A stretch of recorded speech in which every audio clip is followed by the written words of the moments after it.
Assalamualaikum warahmatullahi wabarakatuh. Berjumpa lagi bersama channelnya Bang Alan Channel. Kembali akan bahas tentang Sule kembali. Ini soal Sule yang sempat kemarinnya perdebatan dengan Teddy Pradiana dari yang merebut istrinya Sule, yang sekarang kan lagi rame soal warisannya. Dia tetap menuntut Sule, tapi Sule akan tuntut balik karena Teddy Pradiana telah mencemarkan nama baiknya karena Sule sudah dituduh ngambil warisan dia, sedangkan itu uang Sule juga ya. Gimana menurut kalian? Yuk kita tonton videonya. Dia itu, Assalamualaikum Kang Sule nih, terkait berita Teddy yang makin kesini makin kesana, saya simak terus kok malah makin menjadi ya. Dia bilang, mohon maaf nih sebelumnya, mungkin saya salah satu yang seluk-beluknya soal Teddy tahu ya. Namanya jangan sebut dulu, nanti saya kena undang-undang ITE. Perlu diketahui Pak Sul, dulu Teddy semasa awal-awal almarhumah tidak ada, itu selalu nebengin di tempatnya dia terus ya. Dulu saya sama Teddy sama Pak Ecet yang selalu dampingin, makanya saya dan Pak Ecet tahu betul soal Teddy ya. Mohon maaf sebelumnya karena saya greget yang termasuk orang yang korban provokasi dia. Ini korban provokasi dia, nggak tahu ya korban apa ya. Ya, saya berbicara begini tuh saya mau menghentikan dia melakukan hal yang merugikan orang lain. Gitu loh. Ini pasti akan terkuak lagi. Gitu loh. Orang yang dirugikan pasti akan harta itu bisa dicari gitu lah. Maksudnya gue juga kalau misalkan ibaratnya ini si Bintang nggak ada bapaknya, masa iya gue secara manusia gue nggak mau ngurus, walaupun itu kalau secara histori itu luka lama gitu loh, menyakitkan lah gitu. Tapi Bintang mah nggak ada dosa bagi saya sebagai manusia gitu loh. Mungkin akan diurus sama Putri kalau memang tidak bisa membiayai. Ada banyak orang netizen yang bilang kasihan Bintang itu tidak layak, bahwa kakaknya enak lah, bapaknya ngapain? Jangan berpikir begitulah, karena mungkin tuh orang-orang tidak tahu historinya seperti apa gitu loh. Kalau memang tidak layak Bintang diperlakukan, ya kenapa tidak diserahkan sama Putri saja? Biar Putri yang mengurus. Toh gue juga membuka hati kok untuk mengurus anak itu secara manusia ya, gitu loh. Boleh gitu, serahkan saja gitu. Mau ngambil apa lagi gitu? Tutupin semuanya ya kan, udah 6 tahun saya nggak ngomong gitu loh. Proses dulunya itu seperti apa. Ini bukan menuduh dan menuding, memang begitu adanya. Dan saya juga ada saksi-saksi. Saya kan mau menutupi mas, menutupi aib almarhumah. Ketika digugat saya ini berselingkuh dengan berselingkuh dengan ini, habis saya rela dihujat itu. Biarkan, saya tutupi semuanya itu gitu. Ya kenapa mengungkit lagi? Yang tidak kasihan sama almarhumah siapa? Gitu loh.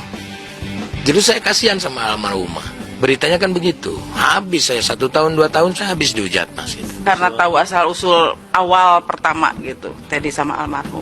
Emang dari awal pertama juga ya, kita selalu hadir di pengadilan, hadir. Terus Polda ya Pak ya, kita hadir. Ya kita mah apa adanya aja. Loh itu uang saya kok, masa uang saya terus dilaporkan sama dia? Ya, terus di situ juga ada duit Iki 5 miliar, terus saya yang dilaporkan. Berarti kita perang. Nah, kalau Anda mau melaporkan masalah pencemaran nama baik, saya dulu kasus perceraian antara Sule dengan mantan istrinya itu tuh kan memang heboh banget ya. Bahkan banyak yang menduga ada orang ketiga yang menyebabkan mereka ini berpisah. Tidak lama setelah bercerai, akhirnya mantan istrinya menikah dengan Teddy ini, terus hamil, punya anak, setelah itu meninggal. Jadi banyak orang yang berprasangka bahwa sosok pria yang menikahi mantan istrinya Sule alias Pak Teddy ini punya maksud-maksud tertentu kenapa mau menikah dengan mantan istrinya Sule. Dan kalau menurut pengakuan Sule tadi ya, Teddy ini hadir di saat Sule dan istrinya ini masih sah sebagai suami istri. Dulu kan Sule ini nggak terlalu banyak bicara ya, seolah-olah menutup rapat permasalahan rumah tangganya. Dan sebenarnya kalau dilihat-lihat sih memang Sulenya mungkin waktu itu masih sangat mencintai istrinya ya, menemani dari nol. Tapi entah apa yang terjadi sehingga bisa terjadi perceraian dan pernikahan antara mantan istrinya Sule dan Teddy ini.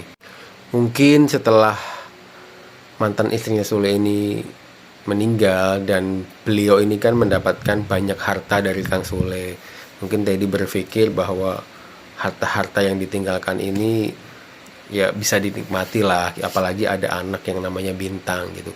Tapi kan jangan lupa pernikahan mereka ini kan tidak lama gitu, ya nggak mungkin akan mengumpulkan harta sebanyak itu juga kan. Pasti harta yang dibawa oleh mantan istrinya Sule ini kan hartanya dari Sule, dan juga katanya ada harta anak-anaknya yang dititipkan ke ibunya. Bahkan sampai Mas Teddy ini kan sampai masuk penjara gara-gara laporan dari anaknya Sule kan. Jadi kalau Pak Teddy ini memang benar-benar memikirkan Bintang, harusnya jangan terlalu ribut masalah warisan. Pak Teddy bekerja aja, hidupi, nafkahi Bintang. Masalahnya kalau ini terus bergulir makin panas, nanti membuat hubungan Bintang dan kakak-kakaknya makin jauh loh. Bisa jadi nanti kakak-kakaknya bisa cuek sama Bintang gitu. Kan kasihan juga nih anak nggak tahu apa-apa. Tapi karena bapaknya ini yang terus memancing atau mematik konflik, nanti imbasnya ke anaknya juga. Sule itu ternyata punya bukti kuat ya, karena banyak saksi juga yang curhat kepada Sule soal kejahatan Teddy Pradana yang ingin menguasai harta mantan istrinya Sule. Mungkin ya karena keterlibatan tersebut, karena anak-anak Sule juga terseret. Gimana menurut kalian soal Teddy Pradana dan Sule soal warisan tersebut? Komen-komen di bawah. Jangan lupa like, komen, subscribe-nya, dukung terus channelnya Bang Alan Channel. Dadah, assalamualaikum.